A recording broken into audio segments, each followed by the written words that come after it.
Hey, I need you to stop inviting your mom over every weekend, I told my husband, Jack, directly. He let out a deep sigh. Sophie, you always say no to everything. What do you mean? You don't want me to build a house, you don't want my mom to visit, you say no to everything. That's not what I meant. Then what do you mean? How long do we have to wait? My name is Sophie, my husband, Jack, and I have been married for 5 years. Our main goal is to buy our own home. Now that we've saved enough money, we're ready to move out of our rental. I've always dreamed of having my own home. Once we settle in, we want to start a family and raise our kids there. Our hopes were growing, but a problem was brewing. Jack's mom, who had heard about our plans, started getting involved in a way that didn't feel right. I heard you're finally buying a house. Yes, that's true. Have you picked out what kind of house you want? Yeah, we have an idea. Well, that's great. Let me know if I can help. Thanks, but no need. Oh, by the way, have you checked out the showroom near your place? No, we haven't had time yet. Well, I'll set up an appointment for you. We can go together. No, I'd prefer if you didn't. I'd like to look at the new house with Jack, just the two of us. But after that, Jack's mom kept trying to get involved. She even showed up at our place unexpectedly. I got you a brochure for some land that's for sale. Thanks. She handed me several brochures. What do you think of this one? It's near the station and big enough for 2 families. What did she say? Did she just say 2 families? I didn't know what to say. Jack's mom kept talking. If it's not close to the train station, it's not convenient, and you'll want to be near a hospital when you get older. This place is close to a supermarket too. You're probably having a hard time deciding, right? At first, she asked if she could help, but soon she was taking over, pushing her own ideas as if she would be living there too. This wasn't right. That night, I told Jack everything that had happened. Wait, I think she might have mentioned living with us. What? You want to live together? Well, if you're okay with it. I won't force you, don't worry. I felt completely caught off guard by his response. If I'm okay with it? I don't think so. I couldn't believe Jack was still unsure about this. I knew I'd be the one left to deal with my mother-in-law if I had to tell her we're not going to live together. Why couldn't Jack see that? Should we stop building the house? What? Why? Because of the way you said it. If I say no to living with her, she'll know I said no. We'll be living together for a long time, and I don't want things to be awkward. I don't want a house if that's what it's going to cost. We can raise our kids in a rental, and we can use the money we saved for the down payment on their education instead.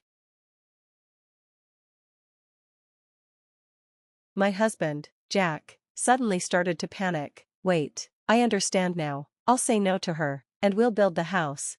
No, it's fine. You can't even talk to your mom. I've never seen Jack stand up to his mother before. Don't worry, trust me. Why are you so desperate? I want to live in my own house and raise our kids there. You didn't seem that excited when we first talked about it. No, I was excited. That's a mean thing to say.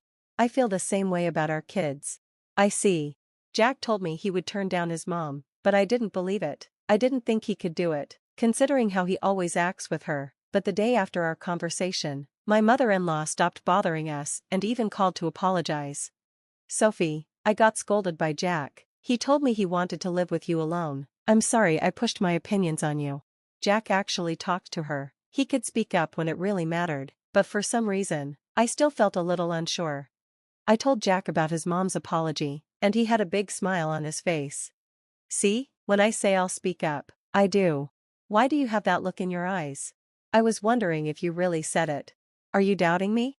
Isn't that a little odd? I've never seen you speak up to your mom in 5 years, and you didn't even do it in front of me. That's mean. I really tried. You're right. I'm sorry. By the way, you're sweating like crazy. What's going on? Oh, it's just hot.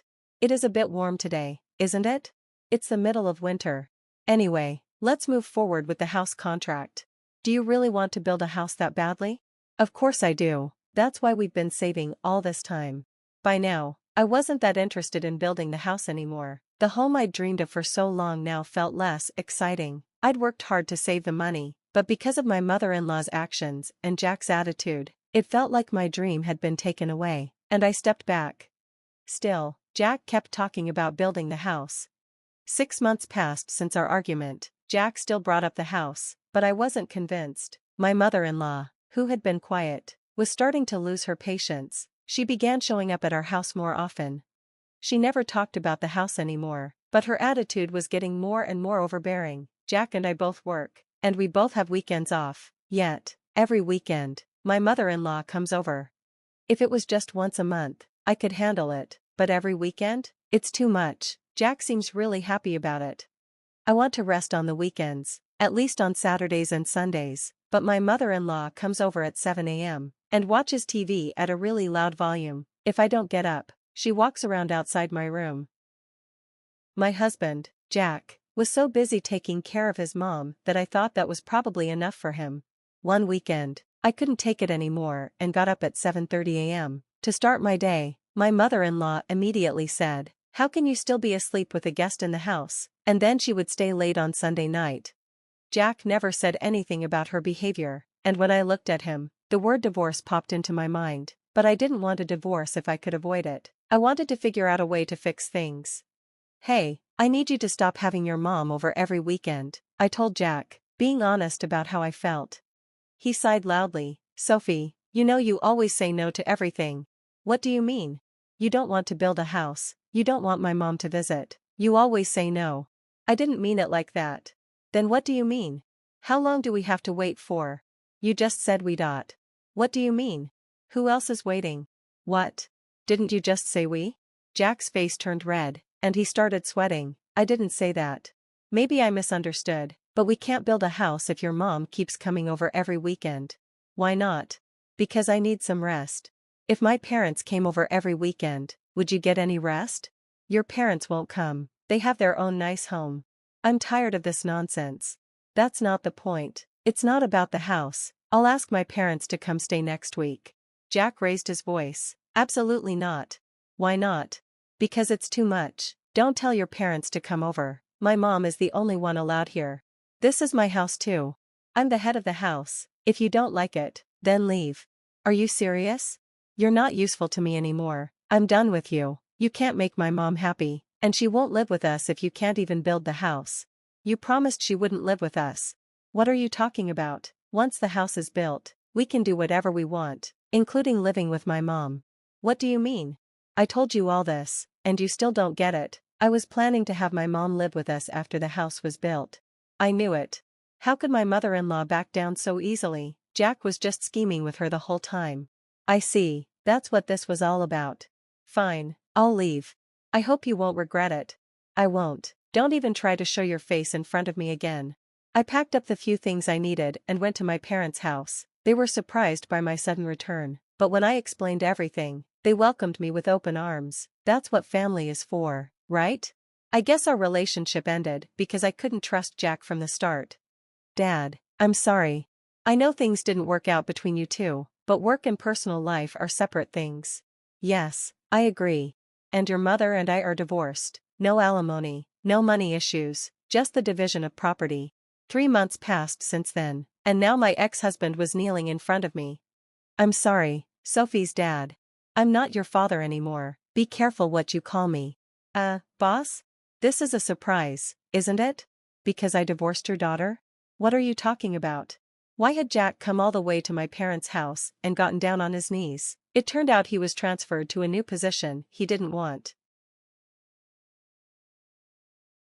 My ex-husband and I both worked for my father's company. He seemed to think that his transfer was because of our divorce, but it had nothing to do with it. My father had said during the divorce that personal matters didn't affect work. Every employee at his company gets transferred to a new region every few years as part of a skill-building program, not as a punishment. But that explanation didn't make sense to my ex-husband. "Lisa. Stop, it's the boss. I thought you told me never to show my face again." "I apologize, please. This isn't about obligation. I was supposed to be the next president, wasn't I?" "I can't believe you interrupted me with nonsense like that." "You know, I think you're mistaken. I'm still the next president, whether you divorce me or not." "What? Of course, I'm his daughter." My ex-husband just nodded and left. The next day, he quit his job. People told him it wasn't a demotion, but he refused to listen. A few days later, I saw him in a place I never expected. I was watching a documentary on TV when I saw my ex-husband. He was standing in line for a meal donation at a volunteer organization. dressed poorly. Life has a strange way of changing things. I couldn't help but think of the word regret that I had said to him. I'm sure he regretted how he acted. The fact that he was holding 2 meals suggested that one was for his mother. I don't know all the details, but it's clear that his life now is very different from the one he had before. As for me, I'm happy being on my own. I'm busy with work during the week, but on my days off, I enjoy my free time. It's such a blessing to get a good night's sleep. I don't have to deal with early mornings anymore. I'm living in peace and happiness. The coldness my ex-husband showed, which I couldn't explain to anyone, used to hurt, but now, I see it as something that strengthens me when I stand up to my in-laws.